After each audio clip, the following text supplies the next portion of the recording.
Hello my dear students, स्वागत है आपका अपने यूट्यूब चैनल चंद्रा कोचिंग में। मेरे प्यारे बच्चों, मैं आपको बताना चाहूँगा कि मैं आप लोगों के लिए क्लास 10th का बहुत ज़्यादा मोस्ट आईएमपी क्वेश्चन लेकर आ चुका हूँ। जैसे कि आपको पता होगा कि मैं क्लास 10th के विद्यार्थियों के लिए 30 दिन का महामैराथन लेकर चल रहा हूँ, जिसमें आप लोगों को मोस्ट आईएमपी क्वेश्चन दे रहा हूँ। ठीक है, तो चलिए बिना देरी को शुरू करते हैं बेटा आज का ये पहला क्वेश्चन। ठीक है, देखिए बेटा क्वेश्चन आप देख पा रहे होंगे कि P के किन मानों के लिए निम्न समीकरणों के युग्म का एक अद्वितीयक हल है। ठीक है बेटा, P के किन मानों के लिए निम्न समीकरणों के युग्म का एक अद्वितीयक हल है। ठीक है, एक अद्वितीयक हल है। देखिए बेटा, जब भी ऐसे क्वेश्चन पूछे आपसे ना कुछ समझ में आए तो देखिए बेटा, ध्यान दीजिएगा। आप लोग पास बुक हो गई एनसीईआरटी की। देखिए बेटा, एनसीईआरटी की बुक में से आप लोग क्या करिएगा, इसको पूरा अच्छे से पढ़ लीजिएगा। ठीक है बेटा, पेज नंबर देखो कितना दिखा रहा है आपको। देखिए बेटा, पेज नंबर यहाँ पर बेटा दिखाई दे रहा है आपको 51 पेज नंबर बेटा आपका। उसके बाद यहाँ पर लिखा होगा दो चर वाले रैखिक समीकरण, यानी चैप्टर 3 का ये क्वेश्चन है। ठीक है, बहुत ज़्यादा बड़ा इंपॉर्टेंट आपका है। ठीक है, चलिए इसको देरी को शुरू करते हैं। देखिए यानी कि बेटा देख पा रहे होंगे, देखिए हेलो, देखिए यानी कि यदि आपकी देखिए यदि A1/A2 यानी कि रेशियो का A1/A2 not equal to B1/B2, ratio बेटा आपका बराबर ना रहे, A1/A2 और not equal to B1/B2 ratio बेटा बराबर ना रहे, तो उसमें देखिए उसके केवल एक हल होंगे। ठीक है, उसकी बेटा केवल एक हल होंगे, यानी कि अद्वितीय हल होंगे। ठीक है, जब ऐसे कंडीशन मिल जाएगा तो यदि बेटा देखिए यदि ऐसा कंडीशन मिल जाए आपको N/A2 equal to B1/B2 equal to C1/C2, यदि तीनों आपस रेशियो आपस में बराबर हो जाए तो ध्यान दीजिएगा बेटा आपको अच्छी तरह से कि ये अपरिमित रूप से अनेक हल होंगे, यानी कि इनके अनेक हल हो सकते हैं। ठीक है, तो इससे आप अच्छी तरह से बेटा पढ़ लीजिएगा। तो चलिए बेटा देरी क्यों शुरू करते हैं बेटा क्वेश्चन को। ठीक है, देखिए हाँ तो मेरे प्यारे बच्चों, क्वेश्चन आप पढ़ चुके होंगे कि P के किन मानों के लिए निम्न समीकरणों के युग्म का एक अद्वितीय हल है। ठीक है, तो हम लोग उसी को अपनाएंगे, यानी कि लिखेंगे आप हल में लिखेंगे ऐसे करके जहाँ, यानी कि लिखेंगे ऐसे करके जहाँ, ऐसे लिखेंगे जहाँ यहाँ देखो ये आपका देखिए A1 दिया है बेटा, ये आपका B1 है। ठीक है, A1 बेटा B1 है, ये आपका C1 है। ठीक है, ये आपका A2 है, ये B2 आपका बेटा, ये C2 है। ठीक है, लिख देंगे ऐसे करके, यानी कि A1 बराबर कितना बचा आपका, यहाँ दिया 4 आपका। ठीक है, और बेटा देखिए A2 कितना दिया आपका, A2 बेटा A2 यहाँ पर दिया आपका 2। ठीक है, कॉमा कर लीजिएगा। फिर यहाँ पर देखिए यहाँ पर दिया आपका B1 कितना दिया बच्चा, यहाँ पर दिया आपका P बेटा देखो B2 कितना दिया आपका बेटा, B2 यहाँ पर दिया आपका 2। ठीक है, 2 दिया यहाँ पर आपका। तो इसमें बोला कि अद्वितीय हल होंगे। ठीक है, तो अद्वितीय हल होने के लिए हम लोग क्या जानते थे कंडीशन, तो बेटा लिखेंगे ऐसे करके तो अद्वितीयक हल होने के लिए अद्वितीय हल होने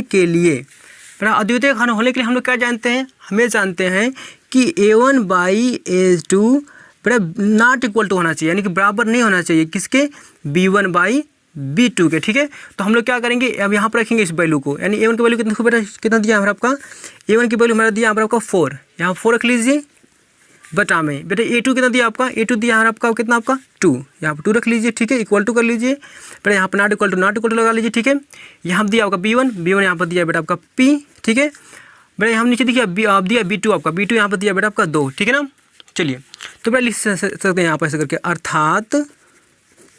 अर्थात बेटा देखो ध्यान दीजिए इसी तरह से। यहाँ पर देखिए यहाँ से बेटा देखो P के वैल्यू क्या आएगी आपकी, मैं चाहूँगा तो यहाँ से देखो ये दो यहाँ से बेटा कर सकते हैं आपस में, दो यहाँ से कट जाएंगे। P के बराबर कितना बेटा आपका यहाँ 4 आएगा, यानी कि यहाँ पर लिख सकते हैं कि P नॉट इक्वल टू बेटा यहाँ पर आपका 4 लिख सकते हैं हम लोग, यानी कि यहाँ से दो बेटा कट जाएगा, यानी कि P के बराबर, यानी कि लिख सकता हूँ यहाँ 4 आपका, लेकिन नॉट इक्वल टू तो यहाँ पर नॉट इक्वल टू कर सकता हूँ। ठीक है ना, ठीक है बेटा, तो ये P नॉट इक्वल टू 4 आपका। अब मुझे लिखना पड़ेगा यहाँ पर आपका, अतः 4 के अलावा P के सभी मानों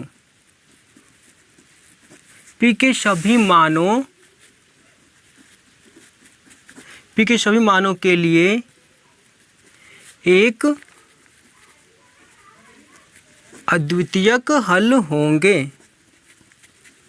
बेटा आप लोग समझ पा रहे होंगे। ठीक है, यानी कि 4 को छोड़कर ना, यानी कि P नॉट इक्वल टू 4, यानी कि P के बराबर 4 को, ठीक है, P बराबर 4 नहीं होगा, यानी कि P के बराबर 4 नहीं होगा, मतलब कि P के बराबर 1 हो सकता है, P के बराबर 2 हो सकता है, P के बराबर 3 हो सकता है, 5 हो सकता है, 7 हो सकता है, मतलब कि लेकिन बस आपका p बराबर 4 नहीं होगा, ठीक है। तो उसी को कह रहा है कि अतः p के अलावा p के सभी मानों के लिए एक अद्वितीय हल होंगे, ठीक है बेटा। इतना करना पड़ेगा आपको, यही आपका क्या रहेगा बच्चा, आपका यहाँ पर आंसर रहेगा, ठीक है। चलो देखते हैं नेक्स्ट क्वेश्चन को।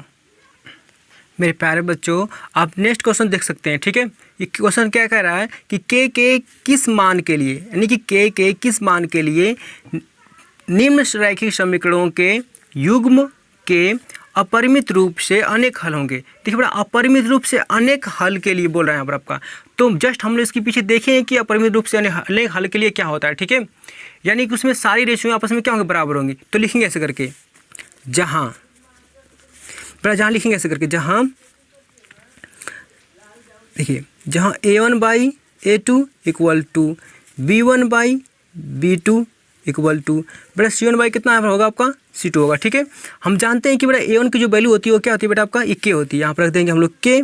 बेटा a2 की वैल्यू कितनी होती है, यहाँ पर होती है 12 आपकी, यहाँ पर रख देंगे 12 इक्वल टू बेटा b1 की वैल्यू कितनी होगी, b1 की वैल्यू यहाँ पर बेटा 3 होगी, यानी इससे गुणांक हो गया, y गुणांक यहाँ पर होगा 3। b1 की वैल्यू यहाँ रख देंगे बेटा 3। अब यहाँ देखो b2 दिया है, b2 की वैल्यू कितना होगी, यानी y के रखा गुणांक जो लगा है k होगा बेटा आपका इक्वल टू कर लीजिए। बेटा देखो जी बेटा c1 के लिए क्या होगा आपका, तो बेटा c1 के लिए पूरा ये होगा आपका, ठीक है। ये पूरा से आपका होगा, यानी कि माइनस में लेना पड़ेगा। जो माइनस में बेटा गिवन आएगा तो यहाँ पर माइनस को लेना पड़ता है साथ में, तो माइनस के माइनस 3, ठीक है। नीचे लिखना पड़ेगा माइनस के आपका।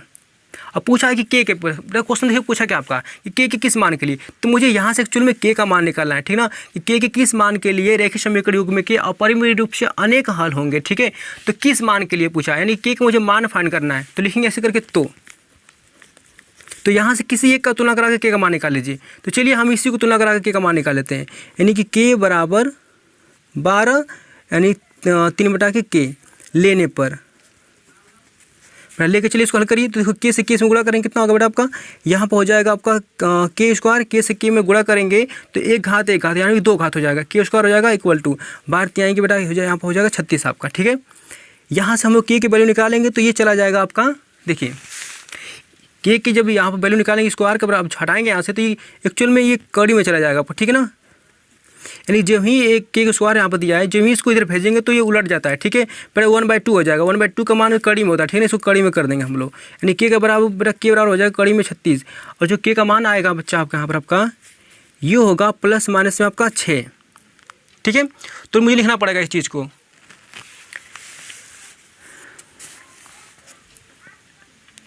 तो मेरे प्यारे बच्चों आप देख पा रहे होंगे के बराबर यहाँ पर प्लस माइनस आपका 6 आ गया, ठीक है। लेकिन हम लोग हमेशा क्या करते हैं, हमेशा प्लस में वैल्यू लेते हैं, कभी माइनस में वैल्यू नहीं लेते हैं, ठीक है ना। तो यहाँ पर लिए इसे लिख लेंगे, तो बेटा के बराबर आपका 6 होगा, ठीक है ना।